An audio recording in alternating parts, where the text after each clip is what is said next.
Number one, there's gonna be 11 things. Number one is your name and personal brand story.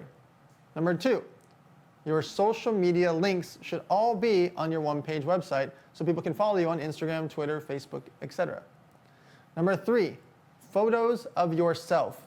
These photos can be of just you or of you in action. You're speaking at an event, you're attending an event, you're doing something in business, you're at the office. Could be your charity, your sports, your hobby, your passion. Whatever it is that you're involved in, show different sides of you in these photos. Number four, the work and services that you offer.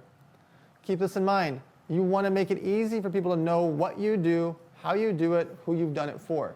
So number four is the work and services that you offer. Number five, podcasts that you've appeared on.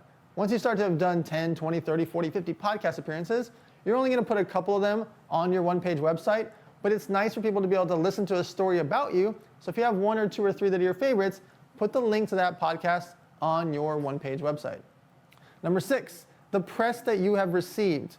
This can be local press, small press, blogs, online sites, TV, or anything between. Any type of press that you've received, showcase a couple of those on your website as well because it edifies you.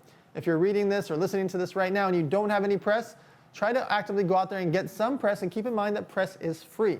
Outside of paying a PR agency, you can do it yourself and contact news outlets, websites, podcasters, etc. to get yourself some press about your business, passion, or hobby.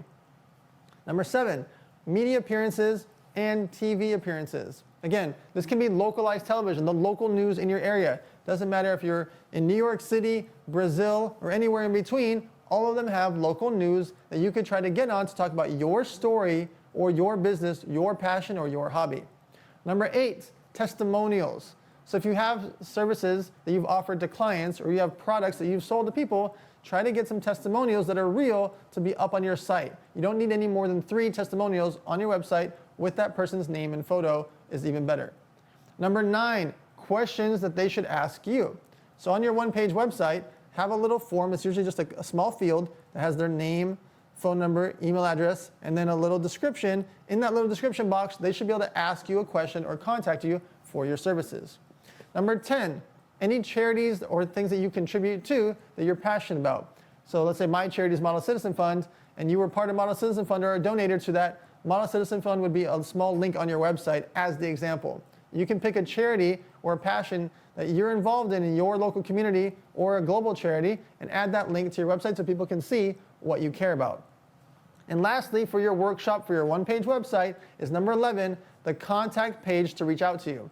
Now listen, it's only going to be one page, but it needs a submission form so people can contact you easily, and then it goes to an email address that you're actually going to look at or your assistant's going to look at to respond. So work on this workshop. It's for your one-page website. Do these 11 things, and boom, you'll have it all set up.